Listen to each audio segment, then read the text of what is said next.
ጽሁፎች ይዘው ይቀርቡልናል። ይሄን እናርጋችሁ በሚልኛ ዲክቴት ያደረግንበት የለም። ግን ካለው ሁኔታ ጋር በየት ኤሪያ አካባቢ ቢሆን የሚለውን መነሻዎችን ነው የሰጠናቸው። ስለዚህ በዛ መነሻ በተባሉት አካባቢዎች ነው የሚያቀርቡልንና በጥሞና እናዳምጥ። በኋላም እስከ መጨረሻው ስለሚኖረን መርሃ ግብር ሁላችንም ላለው መርሃ ግብር ተገዢ እንድንሆን እና ይሄንን ለማሳሰብ ነው። አሁን ወደ መጀመሪያው የሚያቀርቡልን ወደ አቶ ደባሱ ሄዳለሁ። መድረኩን ለሳቸው ሰጣለሁ። እሺ አመሰግናለሁ። ተቀምጬ ልናገር መጀመሪያ ይሄንን መድረክ ላዘጋጀው ለጋራ መድረክ በጣም ምስጋናዬን መግለጽ እፈልጋለሁ። እንዲህ አይነት ነገሮች ቢደጋገሙ ትንሽ መንገድ መያዝ የሚቻል ይመስለኛል። የተደረገ ባለው ማለት ነው። ከዚያ በተረፈ ግን ወደ ርዕሱ ከመግባታችን በፊት ሁለት ነገሮችን ልናገር። ይሄ የማቀርበው ዝግጅት ከራሴ የፈለቀ እንጂ ማንንም ድርጅት ወይም ማንንም አካል እንደማይወክል እንዲታወቅ እና ሁለተኛው ወቅቱ ነው ወይ አሁን የኢትዮጵያዊነት ወይም በአማራ ድርጅት እያሉ ውይይት መክፈት አሁን ባለንበት ደረጃ ወቅቱ ነው ወይ? ከዚህ የበለጠ አንገብጋቢ ጥያቄዎች አልነበሩም ወይ ልንወያይባቸውና ልንሰራቸው የምንችላቸው የሚል በመወያየቱ ጊዜያዊነት ላይ ጥያቄ እንዳለ ለመግለጽ እሞክራለሁ። እነዚህን ነገሮች በታሳቢነት ይወሰዱልኝና ወደ ርዕሴ እገባለሁ። ወደ ርዕሴ የምገባው ያው ኢትዮጵያዊነት የሚል ርዕስ የተሰጠኝ እና ኢትዮጵያዊነት ስንል ኢትዮጵያ ከሚለው መነሳት ያለብን ይመስለኛል። እና አገራችን ኢትዮጵያ ሁላችሁም እንደምታውቁት ያው አዲስ ነገር ይዤ አልቀርብም፣ ሁላችሁም የምታውቁት ነው። እና ስለ ሀገራችን ኢትዮጵያ ብዙ ይባላል።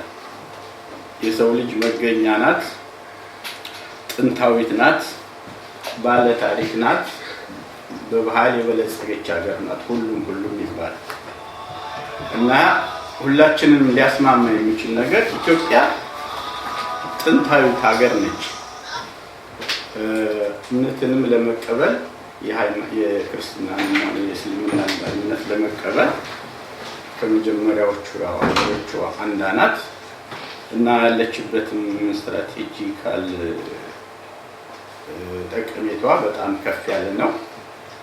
ህዝቦቿም ያው በጀግንነታቸው ይታወቃሉ። እና ኢትዮጵያ እንዴት ተመሰረተች የሚለውን ቃል ስናይ እንደያንዳንዱ ጻፊ እንደያንዳንዱ ተርጓሚ ራሱን የቻለ አመለካከት አለው። ግን አንድ ሊያስማማን የሚችል ሀገር አለ። ኢትዮጵያዊ ጥንታዊ መሆኗና አሁን ያለችበትን ገጽታ ከረጅም ጊዜ ኢቮሉሽን በኋላ ያገኘችው በመሆኑ ህዝቦቿም በዚያው ልክ አንዱ ሲጠፋ አንዱ እየተተካ ለዚህ የደረሱ በመሆናቸው አሁን በሀገራችን ላይ እየተነሳ ያለው የኢትዮጵያ ታሪክ እኛን አያጠቃልልም። ኢትዮጵያ የምትባል ሀገር እኛን አትጠቃልልም እየተባለ የሚወራው ነገር ከዚህ ከእውነታ ውጭ ሆነ ይመስለኛል። ምክንያቱም ኢቮሉሽን የነበረ ይጠፋል፣ ያልነበረ ይተካል። ግን ያለው ካለበት ጊዜ ጀምሮ ያለውን ሁኔታ መከተልና ያንን ለማንጸባረቅ ወይም ደግሞ ለማዳበር መሞከር የዜግነት ግዴታ የሚሆን ይመስለኛል።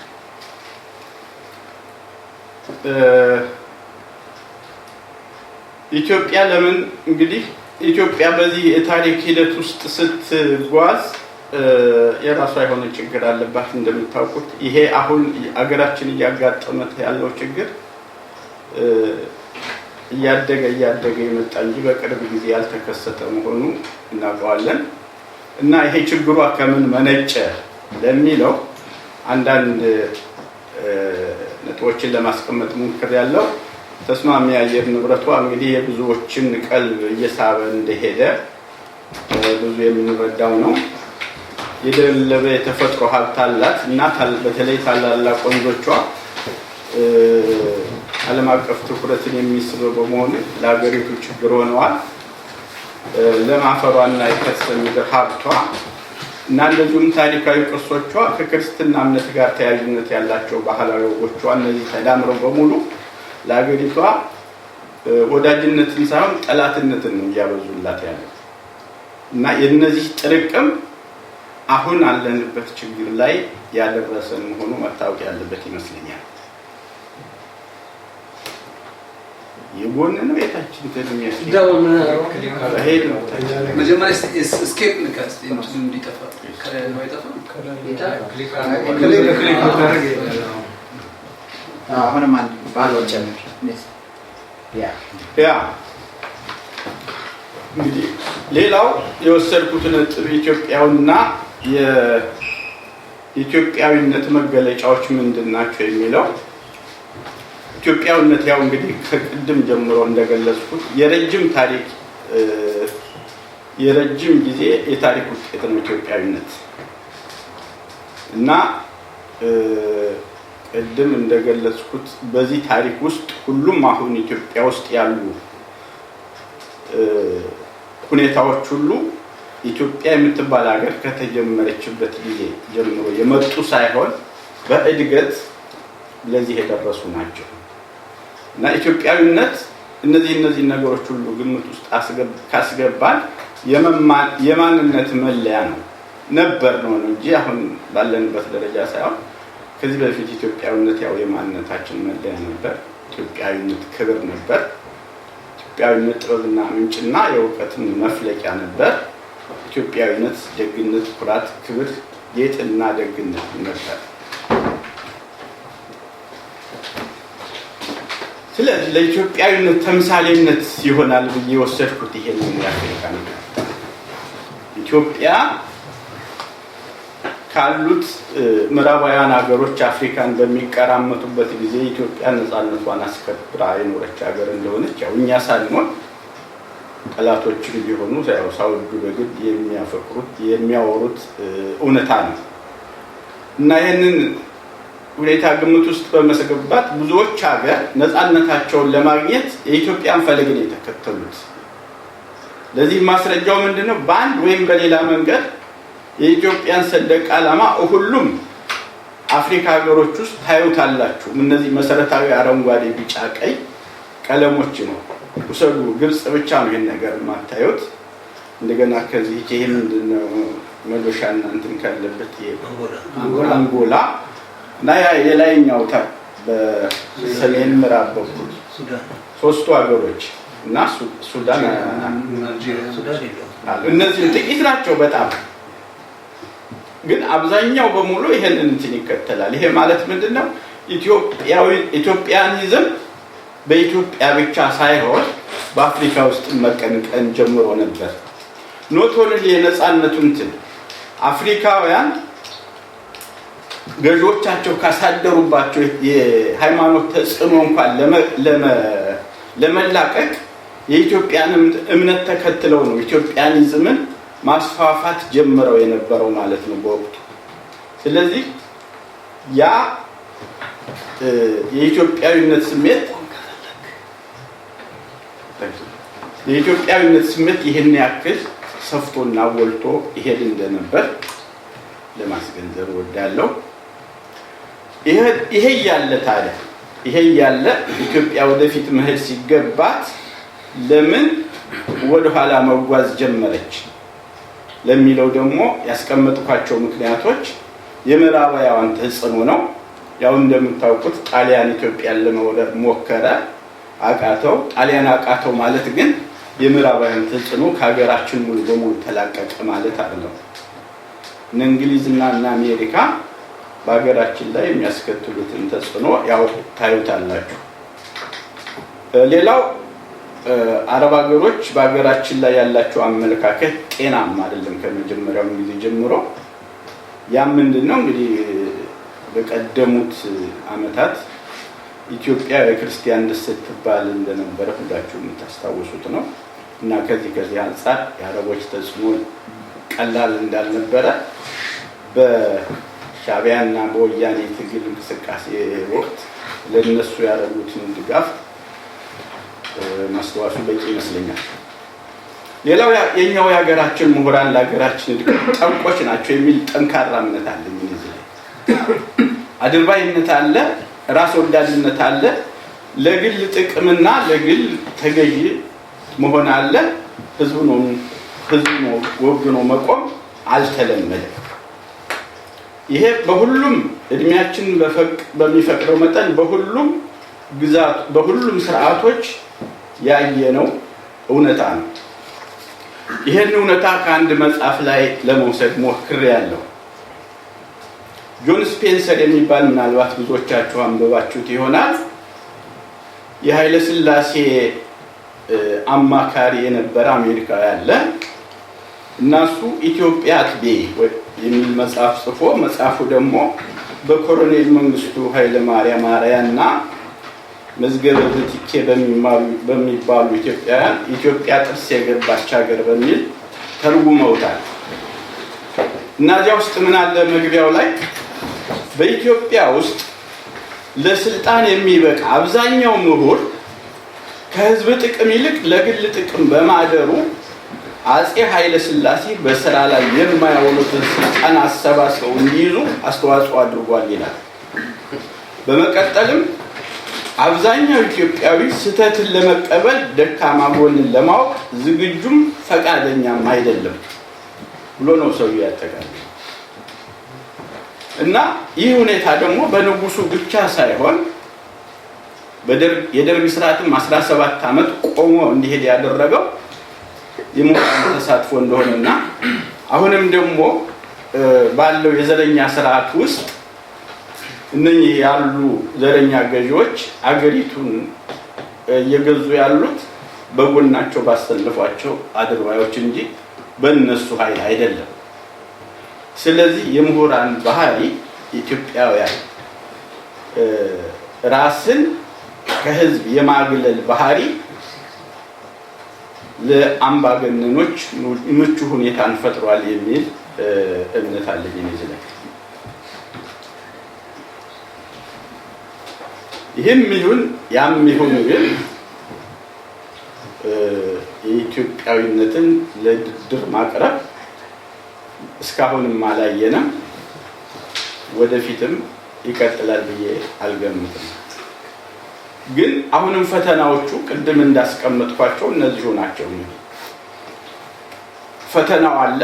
ፈተናውን መቋቋም የኢትዮጵያውያን ፋንታ ነው። ይሄንን ኢትዮጵያዊነት እንዳይቀጥል ወይም ደግሞ ከስሩ እንዲጠፋ እያደረጉ ያሉት ሁኔታዎች ምን ናቸው ብለን እንደገና ስናያቸው እነዚሁ የሀገራችን ብልጽግና የማይመኑ የውጭ ኃይሎች የምዕራባውያን ሀገሮች እና የአረብ ሀገሮች ከላይ ጠቀስኩት ማለት ነው።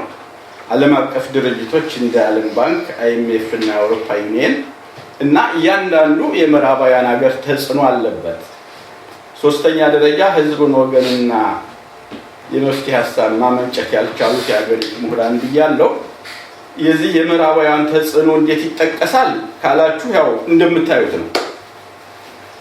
ወያኔ ዛሬ የዓመት በጀት እየተበጀተለት የሚኖረው ከምዕራባውያን በእርግጥ እነሱ እንደሚሉት አክራሪነትን ስለተዋጋላቸው አይደለም።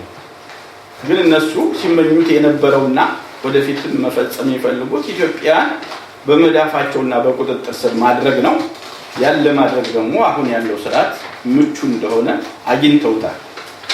ስለዚህ በልማት ስም ገንዘብ ወደ ኢትዮጵያ እየወረፈ ሀገሪቱ በብድር ውስጥ እንድትዘፈቅ ማለት ምንድነው?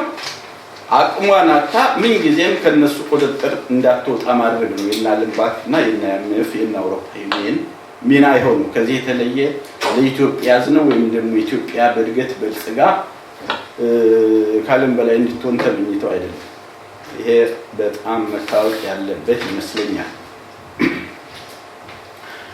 ከዚህ ችግር ውስጥ እንዴት ነው የምንወጣው?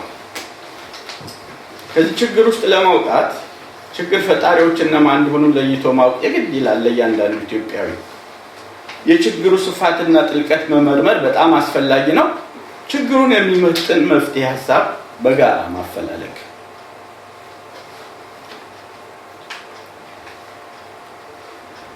ችግሩ እንግዲህ እንደነገርኳችሁ ምዕራባውያን ፍላጎት አላቸው። የሀገራችን ምሁራን ህዝብ አስተባብረው መምራት አልቻሉም። ስለዚህ ወያኔ እንደፈለገው መፋለል ጀምሯል። የወያኔ መፋለልና ህዝብን ማሰቃየት በየጊዜው አዳዲስ ክስተቶችን እየፈጠረ ነው። ከነዚያ ክስተቶች ውስጥ አሁን የአማራ ችግር ጎልቶ እየወጣ ነው። ወያኔ አማራን ለምን ማጥፋት ፈለገ? አማራ ችግር የቆየ ነው። ወያኔ ወደ ጫካ ሲገባ ጀምሮ በማኒፌስቶ ውስጥ አማራን ማጥፋት አንዱና ትልቁ ዓላማው አድርጎ ነው የተነሳው። ስልጣንም ከያዘ በኋላ የመጀመሪያ ተግባሩ አድርጎ የተነሳው ይሄንን ነው። ለምን? አማራ ስለሆነ ብቻ ነው እንደ ወያኔ አማራን ማጥፋት የፈለገው? ይሄንን ማየት ያለብን ይመስለኛል። አማራ ስለሆነ ብቻ ሳይሆን ኢትዮጵያዊነት የሚገለጸው በአማራ ስም በመሆኑና የወያኔ ደግሞ ትልቁ ዓላማ ኢትዮጵያዊነትንና ኢትዮጵያን ማጥፋት እስከሆነ ድረስ የመጀመሪያ ተግባሩ አድርጎ የወሰደው አማራን ማጥፋት ነው። አማራ ሲጠፋ ታሪክ ይጠፋል። አማራ ሲጠፋ እምነት ይጠፋል። አማራ ሲጠፋ ብሔራዊ እምነት ይጠፋል። ባህል፣ ወግና ልምድ ይጠፋል። ጠቅላላ ኢትዮጵያዊነት በቀላሉ ይጠፋል። ለዚህም ነው ወያኔ ስልጣን ከመያዙ በፊትም ሆነ ስልጣን ከያዘ በኋላ አማራ ላይ በትሩን እያሳረፈ ያለው ማለት ነው። ግን ለዚህ ችግር በአማራነት መደራጀት መፍትሄ ነው ወይ ነው ጥያቄው። የወቅቱ አንገብጋቢ ጥያቄ በአማራነት መደራጀት ነው።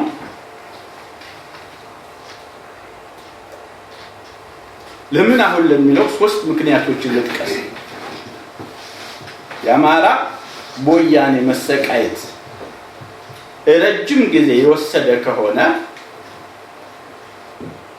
ከዚህ ችግሩ ለማውጣት በአማራነት ተደራጅተን መነሳት አለብን የሚለው ለምን አሁን አስፈለገ? 25 26 ዓመት ቢያንስ አላሳለፍንም ወይ? ሶስት ነገሮችን ልጥቀስ አሁን እንላለን። ባሳለፍነው ዓመት ኢትዮጵያውያን ትግሉን ሞቅ ባለ መንገድ አካሂደውታል። ያ የትግል እንቅስቃሴ ደግሞ አዳዲስ ክስተቶችን ፈጥሯል እና ከዚህ አንፃር የትግሉ እየገፋ መሄድና ህዝብ ለአመፅ መነሳሳት ወያኔን እንዳንገጫገጨው የታዘቡና ለስልጣን የቋመጡ ግን ደግሞ ምንም አይነት አዳስ ማምጫት የማይችሉ በአማራ ስም ለመነገድ የተነሱ እብሪተኞች እዚህ ውስጥ አማራ ማለት እንደጀመሩ ማየት የምንችል ይመስለኛል። ሁለተኛው በመጠኑም ቢሆን የአንድነት ስሜት የተንጸባረቀበትን ህዝባዊ አመፅ ለማቀዝቀዝና ዲያስፖራውን ለመከፋፈል ወያኔ ያደረገው ሰፊ ዘመቻ አንዱ አካል እንደሆነ መገመቱም አይከፋም። ሶስተኛው የህዝብ ስቃይ ያንገባገባቸውና መፍትሄ ቢሆን ብለው በቅንነት የተነሱ ጥቂት ወጣት ምሁራን ፍላጎት ማየልና የነሱ እንቅስቃሴ መጨመር ሌላው ሶስተኛ ምክንያት ሊሆን ይችላል የሚል በእኔ እይታ እነዚህ ሶስት ምክንያቶች አስቀምጫለሁ። በዚህ ሁኔታ ግን እንደምታዩት ነው 7-8 ከዛም በላይ የአማራ ድርጅትን ባዮች ታያላችሁ። በሳይበሩ ዓለም ድብልቅልቅ ሁኔታዎችን ታያላችሁ። በዚህ ድብልቅልቅ ሁኔታ የሐቀኛ ታጋዮች ነጥሮ አለመውጣት አማራ የሆነ ሁሉ ሊያፍርበት የሚገባው የአማራ ድርጅት ነኝ ባይ ብዛት ወያኔን መታገል ሳይሆን ስድብና የጎንዮሽ ፍትያ መለያ ባህሪ መሆኑ አማራን ጠላት እያበዛለት እንጂ የሚያግዝለት አይመስልም አሁን ባለው ሁኔታ ሲታይ። ይሄም ደግሞ አማራ ነኝ ለሚል ሁሉ ውርደት በመሆኑና ሁሉም አምሮ ሊታገል የሚገባ ሐሳብ ይመስለኛል። ማጠቃለያ ማጠቃለያዎችን ይልኝ። አንደኛ በዘር መደራጀት ወያኔ ያለው ሞለት የተነሳውና ስልጣን ላይ ከተቆናጠጠበት ጊዜ ጀምሮ እየሰራበት የመጣው ክንዱንም ያፈረጠመበት ያገዛዝ መሳሪያ ነው። ሁሉን አሁን ባለንበት ደረጃ ወደ አማራነት መውረድ በወያኔ ወጥመድ ውስጥ ገብቶ ከመንደፋደፍ ውጪ ውጤት የሚያመጣ አይመስልኝም እኔ።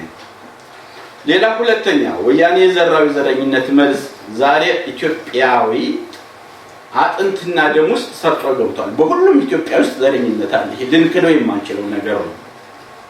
እንደው ዝም ብለን ወያኔ እንላለን እንጂ እኛም ዞር ብለን አላየንም። ለዚህም ነው ዛሬ ኢትዮጵያውያንን የሚያስማማ ሳይሆን የሚያለያይ፣ የሚያቀራርብ ሳይሆን የሚያራርቅ ነገር እየበዛ ሄዷል። ይህን በሽታ ለማስወገድ የሚቻለው ታዲያ አሁንም አንድ በመሆንና የጋራ መፍትሄ በመፈለግ እንጂ የችግሩ አካል መሆን በራሱ መፍትሄ አይሆንም። ሶስተኛው አማራነት ኢትዮጵያዊነት ነው፣ ኢትዮጵያዊነትም አማራነት ነው። ይህን ሀቅ በመካድ ሁለቱን የአንድ ሳንቲም ገጽታዎች ለመለያየት መሞከር ሀገር መካድ የአያት ቅድመ አያቶቻችን ማደራ መብላት ነው። አራተኛ በዘር የተደራጁ ወገኖችን ወደ አንድነት ለማምጣት ብዙ ጊዜ ጠፍቷል። በዚያው ልክ ብዙ መንገድም ተሄዷል። ለዚህም ነው ዛሬ የጋምቤላ፣ የአፋር፣ የቤንሻንጉልና የደቡብ ኢትዮጵያ ወገኖቻችን በኢትዮጵያዊነት ጥላ ስር ወያኔን እየተፋለሙ ያሉት። ይህን ሂደት ማገዝ ነው የሚጠቅመው ወይስ በአማራነት መወሰንና ሌላ ችግር ፈጣሪ መሆን? 5 የአማራ ሕዝብ ስነ ልቡና